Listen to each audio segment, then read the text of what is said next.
শান্ত ভাইয়ের এই ভিডিওটা দেখেন, তারপর আমি কিছু বলতেছি।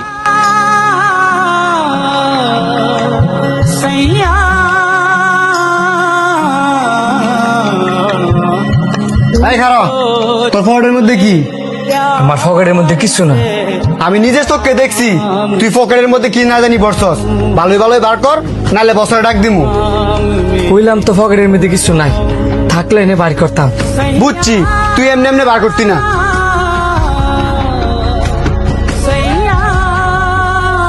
তুই যদি পকেটের ভিতরে কিছু না বইরে তাহস, তাহলে এটা ইচ্ছে করতে। কাস্টমাররা খাওয়ার পরে এটা বেশি হয়েছিল, আসলে জেকে শান্ত এই কারণে এটা আমি ফুলের তিন করে পকেটে লই লিছি। বেশি হয়েছিল না? দাঁড়া তোরা দেখতেছি।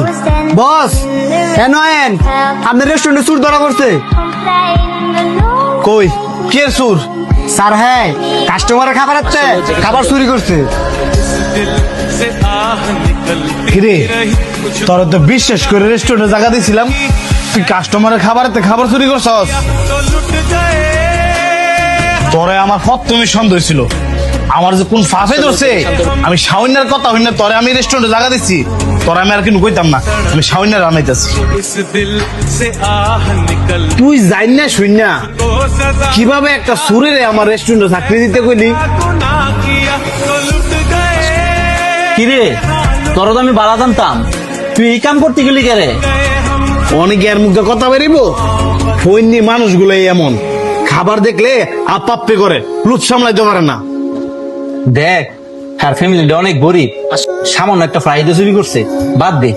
তুই কেমনে কোচ বাদ দিতাম? আজকে না হয় হ্যাঁ একটা ফ্রাই চুরি করছে, 2 দিন পরে যদি হ্যাঁ আমার ক্যাশে টিয়া চুরি করে, তখন তুই কি জবাব দিবি? তোর লাগে আমার এতগুলো কথা শুনে লাগতেছে। তুই কামটা কেড়ে করছিস? কসে সামান্য একটা ফ্রাইয়ের লুট সামলাইতে পারছিস না? ভাই বিশ্বাস করেন, এই ফ্রাইটা আমি চুরি করি নাই। কাস্টমারের 4টা ফ্রাই লইছে, 3টা ফ্রাই খাইছে, আর একটা ফ্রাই খাইতে পারছে না দেখিয়া এমন রাখিয়া গেছে। পরে এই ফ্রাইটা আমি পকেটে লই লিছি, আর এই ফ্রাইটা দিয়ে এমনি তো ফালাই দিল। ফালাই দিলে তুই তোর পকেটে পড়ছিস কে রে? আপনি তো জানেন আমার আব্বার একটা কিডনি নষ্ট, আর একটা নষ্টের পথে, যেই কারণে আমি আমার আব্বারে কাজ করতাম দেই না। আমার আব্বাই আমার কাছে শখ করছে একটা ফ্রাই খেয়ে লইয়া। বাবা আসলে কালকে তো তুই তোর কাজে যাবি, আমার লাগে একটা জিনিস আনবি।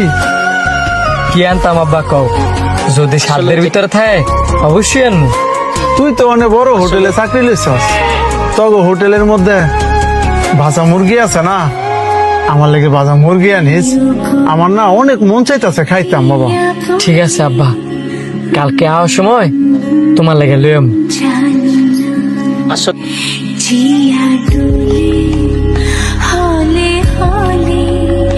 তোর আব্বার ফ্রাই খাইতে মন চাইছে, তুই এটা তোর বসেরই বলি পারতি যে বস আমার আব্বার ফ্রাই খাইতে মন চাইছে, আমার একটা ফ্রাই দেন কিংবা 2টা ফ্রাই দেন, শান্ত মাস শেষে আমার বেতন তো টাকা রেখে দিন, তাহলে তো তোর বছর তোর ফ্রাই দিত। কইলাম ওরে যখন এনে দেখছি ফ্রাইটা ফিরে আছে, তখন আমার বাপের কথা মনে পড়ে গেছে।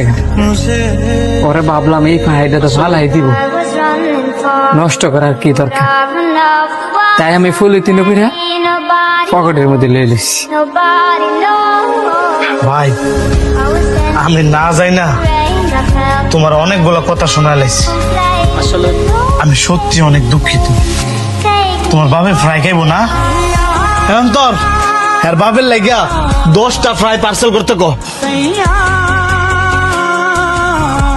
বস আপনারা অনেক অনেক ধন্যবাদ। ধন্যবাদ দেওয়ার কিছু নাই, কারণ আমার বাপ চাই। বাপের মর্মটা যে কি এটা আমি হারে হারে বুঝি।